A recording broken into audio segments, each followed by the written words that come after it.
جیسے ہی جوانی کی دہلیز پر مرد اور عورت قدم رکھتے ہیں تو اللہ تعالیٰ وہاں پر حکم فرماتے ہیں کہ یہاں سے تم نکاح کرو.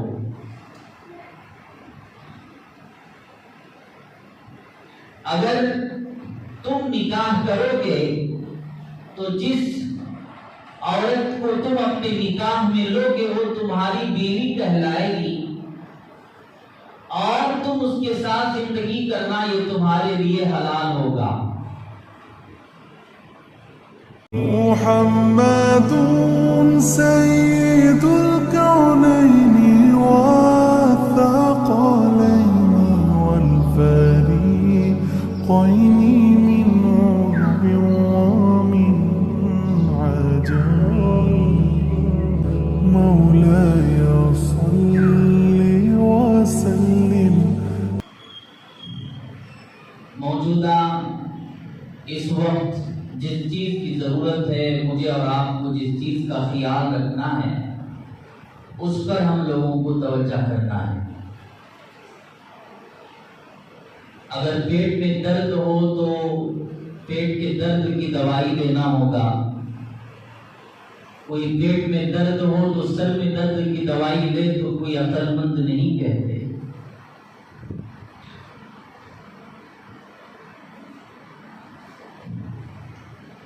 اللہ تعالیٰ نے انسانوں میں، حیوانات میں جوڑے بنائے ہیں. جانوروں میں بھی جوڑا بنایا. ایک مرد ہوتا ہے، ایک عورت ہوتی ہے. انسانوں کے اندر بھی مرد ہے، عورت ہے. اور اللہ تعالیٰ نے انسانوں کے اندر ایک نظام ایسا بنایا ہے جو پاک ہے اور پاکیزہ ہے، جسے پاک اور شفاف کہا جائے.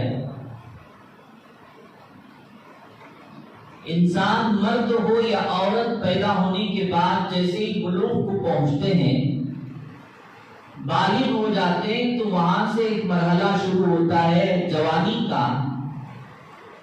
جیسے ہی جوانی کی دہلیز پر مرد اور عورت قدم رکھتے ہیں تو اللہ تعالیٰ وہاں پر حکم فرماتے ہیں کہ یہاں سے تم نکاح کرو.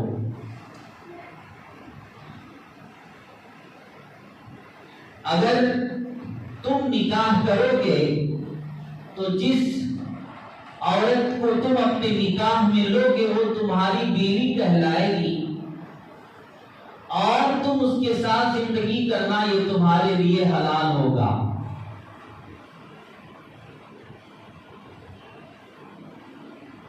اس کے علاوہ مرد اور عورت کا کسی طرح بھی اسلام کے اندر تعلق نہیں ہے. میاں بیوی کا تعلق جسے کہا جاتا ہے، میاں بیوی کی طرح کسی اور سے تعلق ہو ہی نہیں سکتا.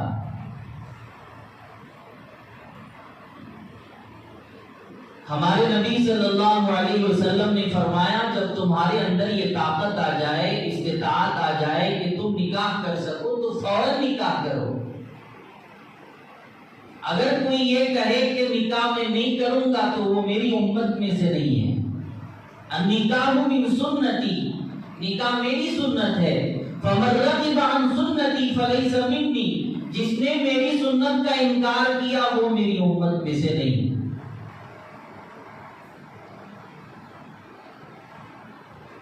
فضائل کو مد نظر رکھ کر کہنے والوں نے یہ بھی کہا ہے کہ تزوجوا فإن يوما مع التزوج خير من عبادة 1000 سنة. نکاح کرو کیونکہ نکاح کے ساتھ رہنا ایک دن 1000 سال کی عبادت سے بہتر ہے.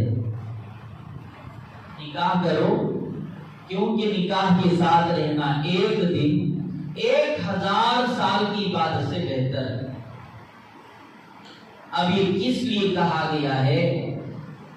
ان ساری باتوں کو سامنے رکھ کر، احادیث کو سامنے رکھ کر، فضائل کو سامنے رکھ کر، اور اگر نکاح نہ کرے، نکاح کی عمر پر پہنچنے کے بعد استطاعت کے باوجود بھی، تو جو نکاح نہ کرے گا نماز کو وہ انسان پڑھتا ہے، ان تمام باتوں کو سامنے رکھ کر یہ کہا جاتا ہے کہ نکاح کرو، کیونکہ نکاح کے ساتھ رہنا ایک دن 1000 سال کی عبادت سے بہتر ہے۔ اتنی بڑی بات ہے، ایک ہی رشتہ اللہ نے بنایا میاں اور بیوی کا، اور اعلان کیا ہن لباس لکم وانتم لباس لہن، تم آپس میں ایک دوسرے کے لباس ہو، تم اتنا قریب ہو، تم اتنا قریب ہو، تمہارے درمیان کوئی حجاب نہیں، تمہارے درمیان کوئی پردہ نہیں۔ میاں بیوی کے بارے میں کہا